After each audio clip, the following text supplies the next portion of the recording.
Está na hora de viajarmos pelos 5 continentes na Rádio Observador. É por aqui que todas as semanas analisamos a geopolítica internacional, sempre com a ajuda do historiador Bruno Cardoso Reis. Bem-vindo, Bruno. Olá, bom dia. Bom dia, bem-vindo. Ora, esta semana começamos com um aniversário. A NATO fez 75 anos esta semana, no dia 4 de abril. Umas bodas de diamante que chegam numa altura de guerra na Europa, com a aliança em sobressalto nesta altura.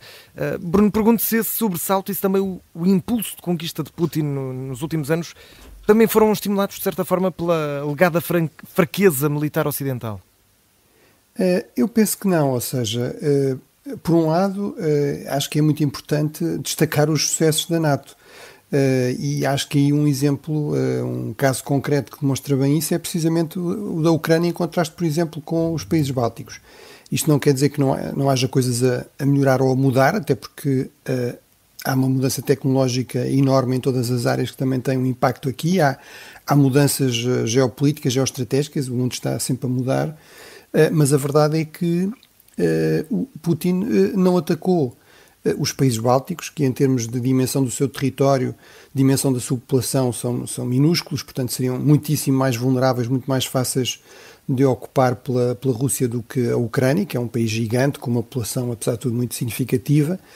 E a razão pela qual não fez isso é bastante evidente, é que os países bálticos são países membros da NATO e não só isso, mas têm uma presença rotativa desde a ocupação russa da Crimeia, portanto desde o início da agressão russa contra a Ucrânia. Antes disso, é muito importante sublinhar isso, os alargamentos da NATO a leste nunca incluíram, e isso era deixado claro, nunca incluíram a presença de tropas de outros países, por exemplo dos Estados Unidos, nesses países, eram simplesmente uma garantia de segurança para o futuro. Isso só mudou com a nova agressividade russa.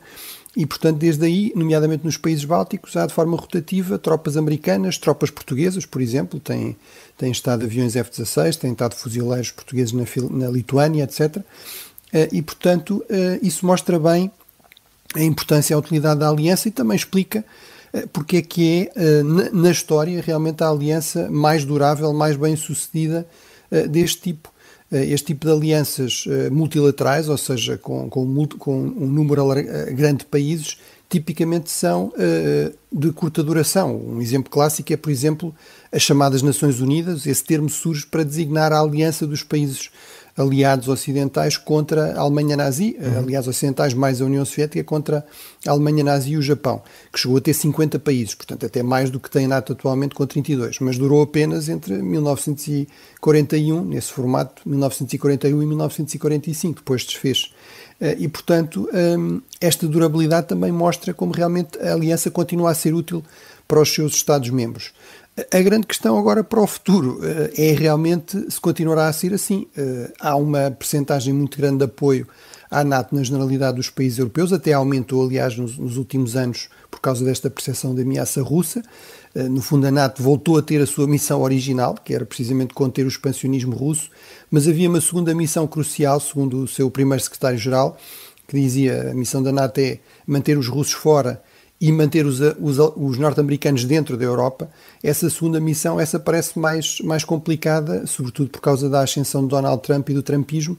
Mesmo que ele não saia formalmente da aliança, pode, com a autoridade que tem o presidente, por exemplo, na gestão da dimensão militar, pode simplesmente esvaziar o compromisso dos Estados Unidos com a segurança europeia, pode retirar as tropas da Europa, pode sinalizar que não vai respeitar o artigo 5º, por exemplo.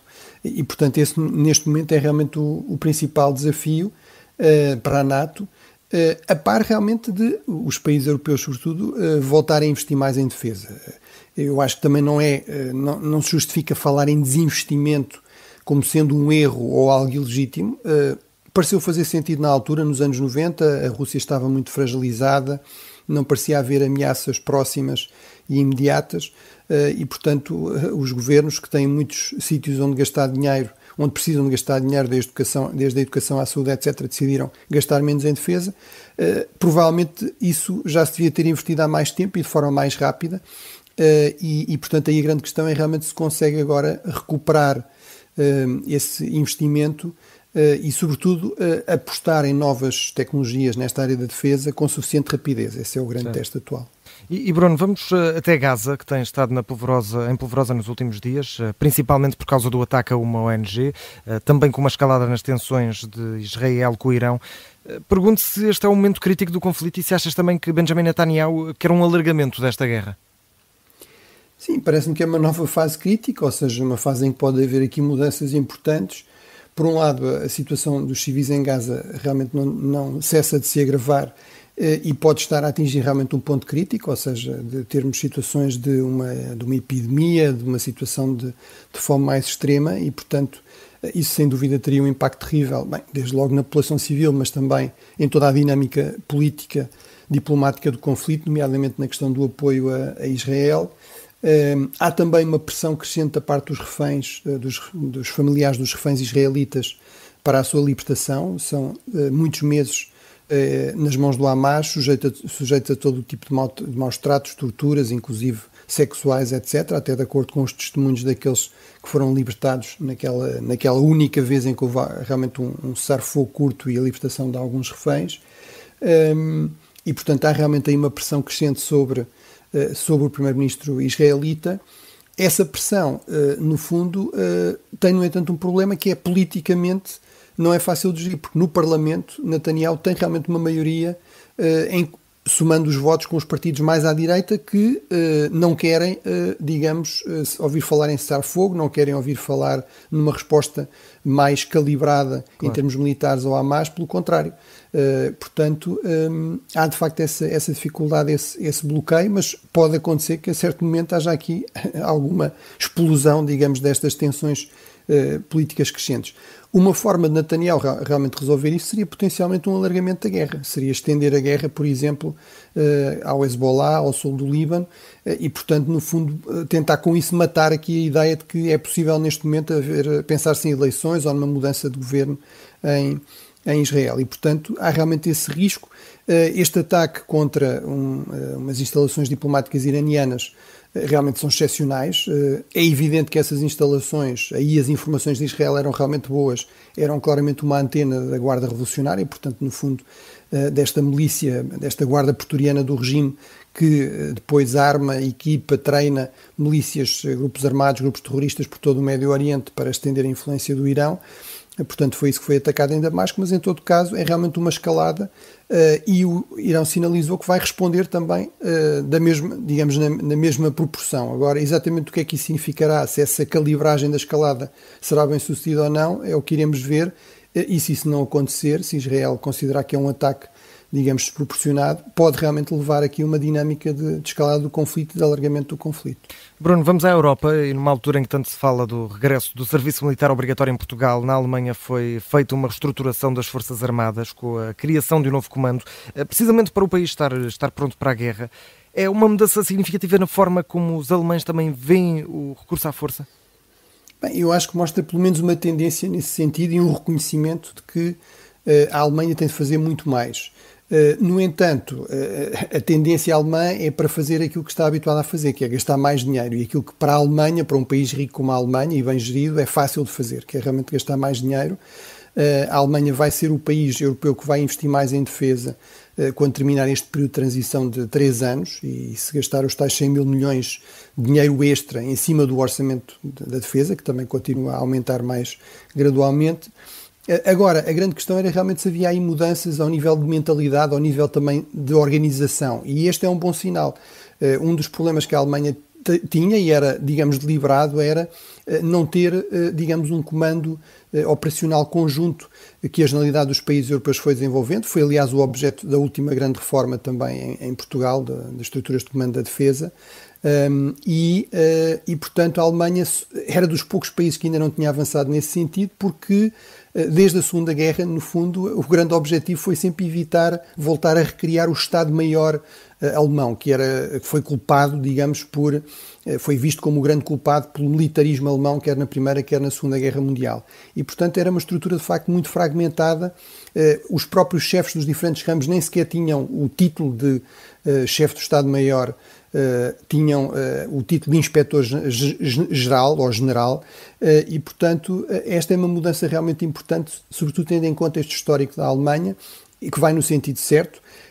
Também é importante, e terminava com esse ponto, relevante que o Ministro da Defesa seja visto como alguém muito eficaz num lugar que geralmente é bastante difícil e onde muitos ministros falharam. Atualmente, o Ministro Boris Pistorius é o ministro mais popular do governo alemão, o que também mostra, digamos, da prioridade e da popularidade que estas reformas têm na Alemanha, e isso é um sinal positivo. Tem o apoio de mais de 50% dos alemães, 58% dos alemães acham que ele está a fazer um bom trabalho. Bruno, temos 5 minutos, vamos até a África, vamos mesmo ao extremo sul do continente. Na África do Sul está a decorrer a pré-campanha para as eleições de maio. Neste momento só se fala de 2 temas, o acidente do ex-presidente Zuma e as acusações de corrupção à presidente do Parlamento. Sim, realmente são eleições muito importantes em maio, porque as sondagens mostram que o ANC, o partido histórico, digamos, da luta contra o apartheid, liderado por Nelson Mandela, que tem dominado a política sul-africana desde o fim do apartheid, desde os anos 90, pode perder a maioria absoluta e, portanto, no fundo é perceber aqui quem é que serão os potenciais parceiros do ANC. Surgiu aqui um ator, digamos, uma carta fora do baralho, que é realmente o ex-presidente Zuma. Como referes, ele foi acusado de corrupção, aliás, continua a ter esses problemas em curso na justiça, contratos na área da defesa, mas continua a ser muito popular, sobretudo na sua zona natal, ele é um Zulu, portanto o KwaZulu-Natal, e portanto há sondagens que apontam para o partido que ele criou, apropriando-se aliás do nome da ala armada do ANC, o que é também uma fonte de tensões e também de processos judiciais para impedir que isso aconteça, mas há estimativas que ele poderia alcançar 12, 13% dos votos. Outros que dizem que são mais céticos, que dizem que se calhar não iria além dos 5 ou 6%, mas isso pode ser suficiente. Aqui a questão é que realmente ele, enfim, nesta pré-campanha, o seu carro foi atingido por um condutor bêbado, pelo menos foi isso que foi apurado pelo inquérito oficial, mas houve logo muitos dos seus apoiantes que vieram dizer que era uma tentativa de o eliminar e, portanto, utilizar isto nesta dinâmica populista. Quem também tem problemas de corrupção é o próprio ANC, digamos, a liderança atual, ou seja, a Presidente do Parlamento foi realmente afastada na última semana, demitiu-se, porque realmente foi acusada de corrupção, 12 acusações de corrupção, também em contratos da área da defesa, onde ela foi ministra, e portanto este é certamente um dos grandes temas da campanha, infelizmente. Apesar de tudo, eu diria que, enfim, corrupção há por toda a África, há por todo o mundo, inclusive em Portugal. Apesar de tudo, na África do Sul ainda vamos tendo eleições credíveis, ainda há uma justiça minimamente independente que leva ao afastamento, por exemplo, de uma presidente do Parlamento, que é algo que não acontece noutros países em África e noutros países, noutras partes do mundo. Bruno, vamos avançar e vamos voar até a América Latina, mais precisamente ao Peru. Estão a crescer as tensões com a China a respeito de um novo porto, enquanto que a presidente Dina Boluarte está sob suspeita num escândalo que envolve relógios, está a ser protegida pelo Parlamento.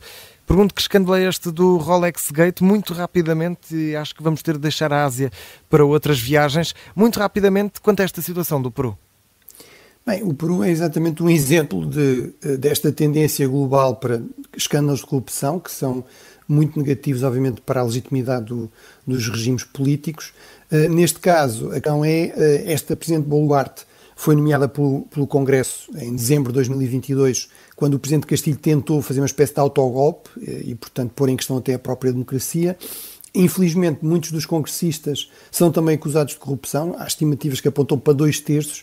E, portanto, não há expectativa que, apesar deste escândalo, que tem a ver com ela aparecer em fotografias com relógios Rolex que custariam à volta de $10.000, que ela nunca declarou, coisa que devia ter feito de acordo com as regras e que também não se sabe de onde é que vieram, mas a verdade é que não há nenhuma expectativa que os parlamentares a afastem, a destituam. Obviamente isto mina bastante a legitimidade do sistema, ajuda a passar sempre esta mensagem, este slogan no fundo todos roubam, não é? E portanto isto torna o regime e o governo peruano bastante frágil, o que é mau quando, por exemplo, está aqui num choque com a China. A China está a fazer um grande investimento num porto no Peru, é um grande país também mineiro, aí uma boa notícia, mas quer uso exclusivo desse porto e o Peru quer renegociar isso, quer ter a possibilidade de fazer outras opções e não apenas a China, e realmente a China está a resistir a isso. Ora, com toda esta fragilidade, com toda esta incerteza ao nível interno, a posição negocial do Peru fica bastante mais fragilizada. Bruno Cardoso Reis, vamos deixar a Ásia para outra escala, vamos deixar a Ásia para o próximo episódio, hoje já não temos mais tempo. Foi um gosto, Bruno Cardoso Reis, sempre connosco a analisar o que se passa nos 5 continentes. Bruno, para a semana estamos de volta novamente a seguir ao Jornal das 11. Um abraço. Bom fim de semana, obrigado.